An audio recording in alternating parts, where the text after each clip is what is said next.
मेरे शंकर भगवान की कथा कहती है शिव जी का कैलाश धाम नहीं हिला।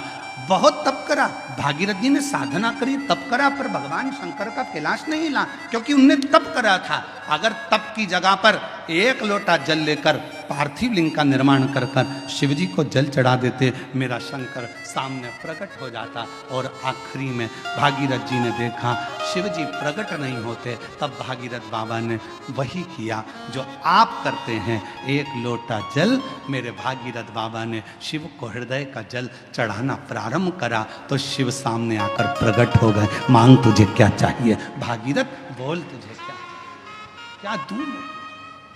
तो भागीरथ बाबा ने कहा प्रभु बस गंगा जी पृथ्वी पर आना चाहती हैं, पृथ्वी पर आएंगी तो पाताल में चली जाएंगी, आप कृपा करो कि ये गंगा को अपने जटा में झेल।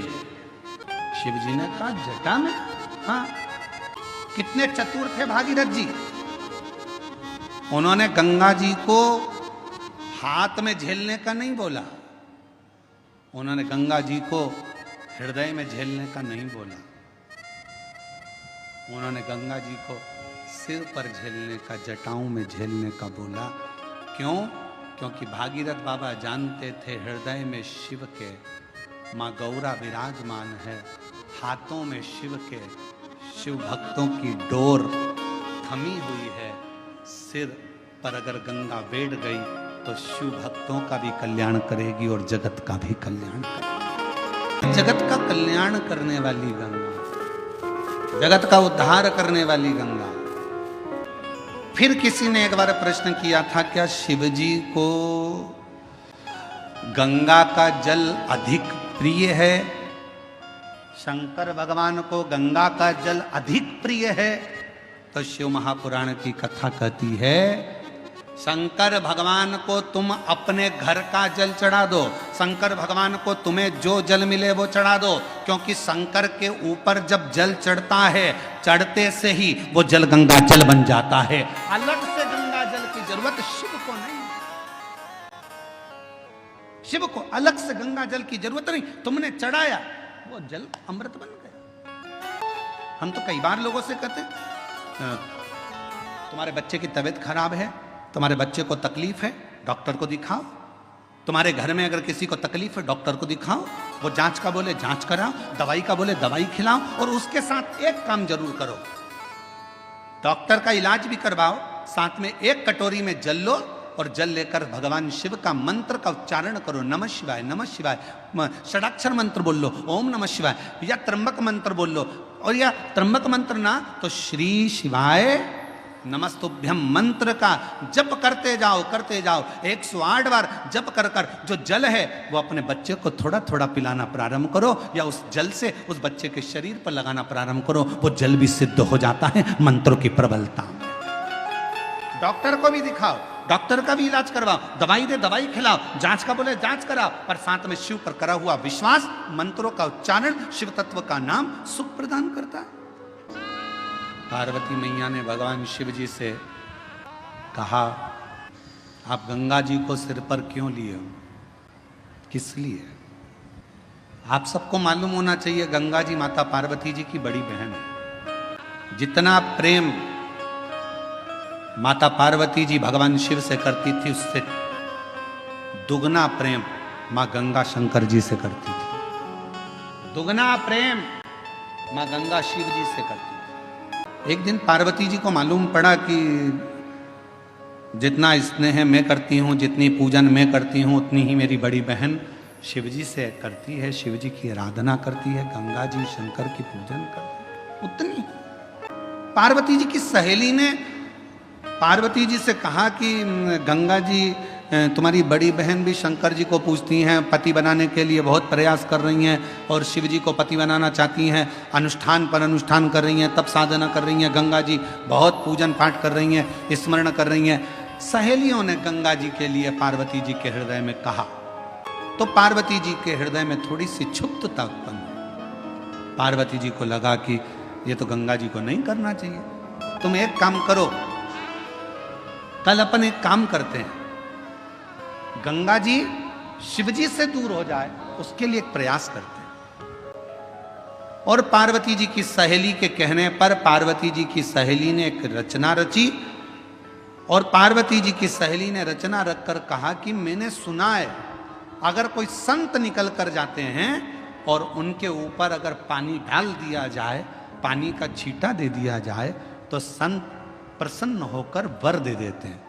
गंगा जी ने कान लगाकर सुन लिया कि ऐसा करने से मुझे शिव मिल सकते हैं।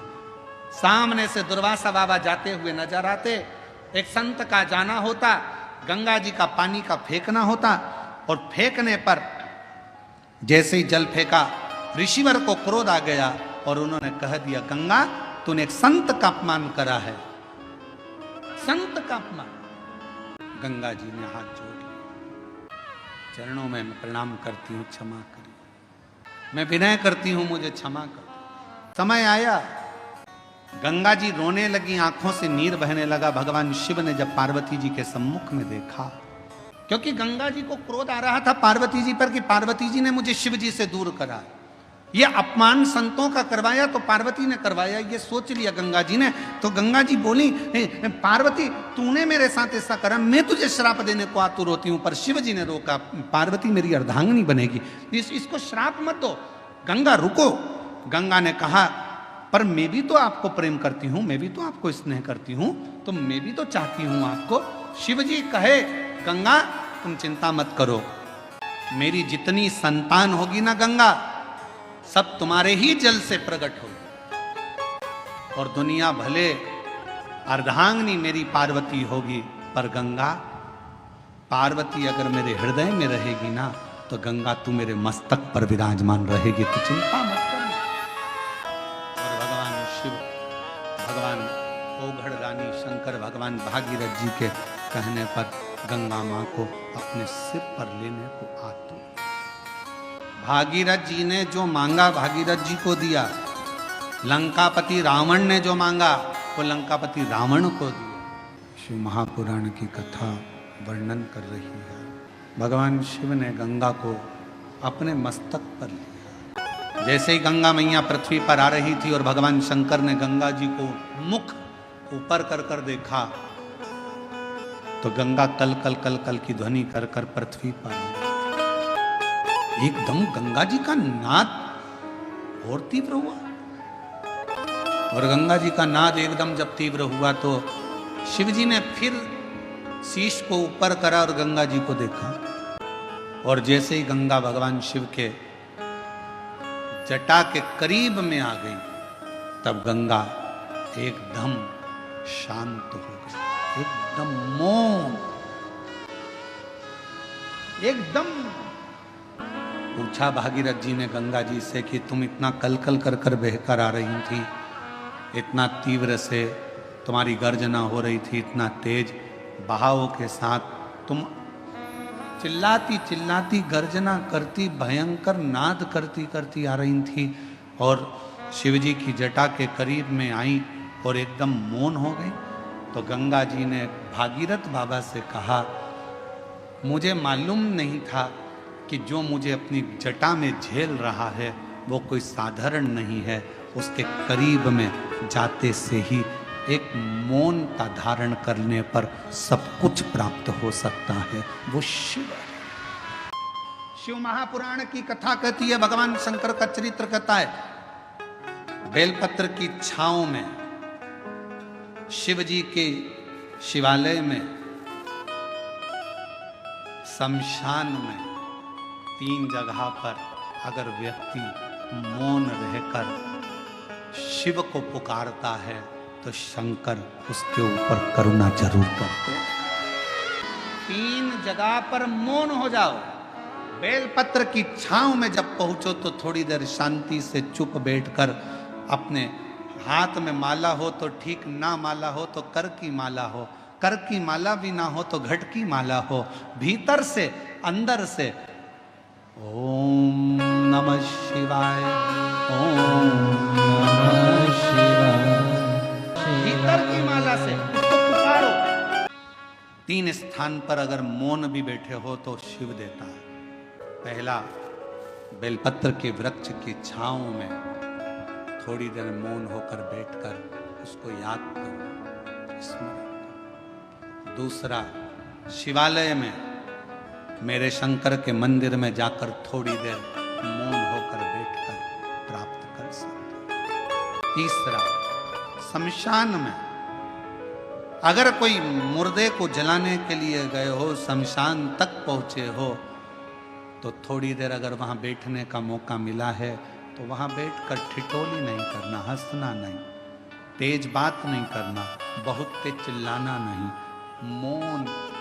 मुर्दा जल रहा होगा, रिश्तेदार उसको जला रहे होंगे, तुम्हें मौका मिला है शंकर से 2 मिनट बैठकर मौन रहकर बात करने का।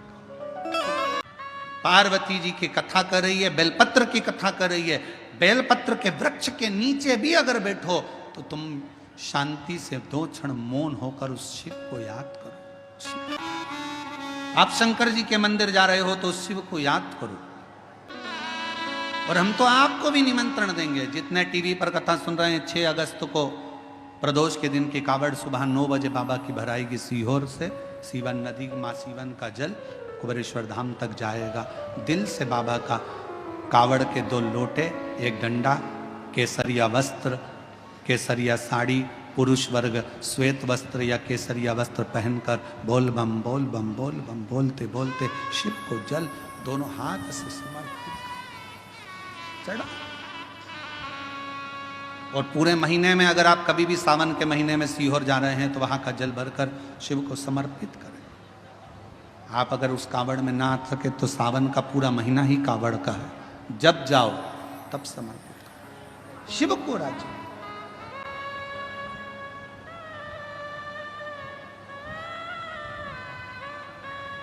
तीन स्थान पर मौन बैठने पर भी कुछ मत मांगो तो भी शिव दे देता है। कुछ मत मांगो, आप अगर वहां जाकर मौन होकर बैठ गए तो भी शंकर दे देगा। शिव कथा कहती है, माँ जगत जननी जगदम्बा अम्बा भवानी माँ दुर्गा शिव जी के नेत्र बंद करने पर एक बालक ने जन्म ले लिया था, जिस बालक का नाम अंधकासुर हो गया। पार्वती जी ने उस बच्चे को अपनी गोदी में ले लिया, ये मेरा पुत्र है। समझाया, भगवान शंकर ने बहुत समझाया कि देखो पार्वती, ये तुम्हारा पुत्र नहीं है, इसको समुद्र में डाल दो। पर पार्वती जी मानती नहीं है। दुनिया में एक माँ एक ऐसी होती है जिसका बेटा पेट में रहता है तो भी लात मारता है, गोदी में रहता है तो भी लात मारता है, उसके बाद भी माँ अपनी पूरी जिंदगी उस बेटे की भलाई के लिए निकाल देती है। इसलिए पूरी दुनिया में माँ की बराबरी परमात्मा भी नहीं कर सकता। परमात्मा से भी अगर कोई बड़ी सीढ़ी है तो वो तुम्हारी घर में रहने वाली बूढ़ी माँ तुम्हारी माँ है, वो सीढ़ी है। अंधकासुर को गोदी में ले लिया मेरे शिव जी ने, मेरी पार्वती जी ने, और कहा ये मेरा पुत्र है। शंकर भगवान कह रहे हैं ये नेत्र बंद करने के बाद हुआ, इसको फेंक दो। नहीं, माँ माँ होती है। बेटा कैसा भी हो तो भी माँ कभी अपने बच्चे को, हाँ कभी कभी नाराज होती है ना तो गुस्से में बद्दुआ दे देती है, अपशब्द कह देती है, ताना दे देती है, आड़ा टेढ़ा बोल देती है, सब चलेगा, पर माँ से बड़ी कोई दौलत नहीं। अंधकासुर को बड़ा समुद्र में डाल दिया, समुद्र में हिरण्याक्ष ने पाल पोस के बड़ा कर लिया। हिरण्याक्ष ने अंधकासुर से कह दिया तेरी कोई बाप नहीं, तेरी कोई माँ नहीं, तू पानी में बहकर आया था, मैंने तेरा पालन पोषण करा। अंधकासुर ने ब्रह्मा जी का तप करा, वर मांगा, मैं मरूं ना, हो नहीं सकता, मरना तो पड़ेगा, तो वर दो, जिस दिन मैं अपनी माँ को गलत दृष्टि से देखूं उस दिन मेरे प्राण छूटे। शिव पुराण की कथा कहती है जिंदगी में मनुष्य के हाथों से ऐसा कोई दिन नहीं निकलता जिस दिन मनुष्य के हाथ से कोई पाप नहीं होता। ऋषभ देव जी महाराज का चरित्र श्रीमद् भागवत कथा में आता है तो ऋषभ देव जी महाराज के चरित्र में 4 स्थान पर पाप होने का क्रम बताया। पहला, झाड़ू लगाते समय छोटे छोटे जीव मर जाते हैं, पाप माथे चढ़ जाता है। ऋषभ देव जी महाराज का चरित्र श्रीमद् भागवत में कहा। दूसरा, कपड़े धोते, नहाते, बर्तन धोते समय छोटे छोटे जीव मर जाते हैं, पाप माथे चढ़ जाता है। तीसरा, अग्नि जलाते समय, गैस जलाते समय, चूल्हा जलाते समय, लाइट जलाते समय छोटे छोटे जीव मर जाते हैं, जिसका पाप माथे चढ़ जाता है। चौथा, ऋषभ देव जी महाराज का चरित्र कहता है जब पैदल चलकर जाते हैं तो पांव के नीचे छोटे छोटे जीव मर जाते हैं। श्रीमद् भागवत में ऋषभ देव जी महाराज का चरित्र कहता है कि 4 स्थान पर हर व्यक्ति से पाप होता है। हर व्यक्ति के मस्तक पर पाप की गठरियां बंधी होती है, पर वो पाप कहां समाप्त होता है? शिव महापुराण की कथा कहती है जब हम किसी बेलपत्र के वृक्ष के नीचे से निकल कर चले जाते हैं तो हमारे मस्तक पर चढ़ा हुआ सारा पाप एक क्षण में समाप्त हो जाता है। बेलपत्र के वृक्ष की छांव हमारे संपूर्ण जीवन के पापों को समाप्त कर देती है। इसीलिए रोज पाप होता है तो रोज बेलपत्र के वृक्ष के नीचे 1 लोटा जल चढ़ाया करो, या बेलपत्र के वृक्ष के नीचे से निकल कर जाया करो। अपने मोहल्ले में, अपनी कॉलोनी में अगर कोई बेलपत्री का पेड़ हो तो तुम्हें जाना उधर से है तो पति से कहना इधर से ले चलो, उसकी छांव में से थोड़ा सा निकल कर चले जाएंगे तो हमारी जिंदगी के पाप करना समाप्त हो। अंधकासुर ने मांगा कि मां को गलत दृष्टि से, उसको मालूम नहीं था कि पार्वती मेरी माता है, और पार्वती मैया को ही गलत दृष्टि से देख लिया। शिव जी ने काल भैरव को प्रकट कर कर उस अंधकासुर को समाप्त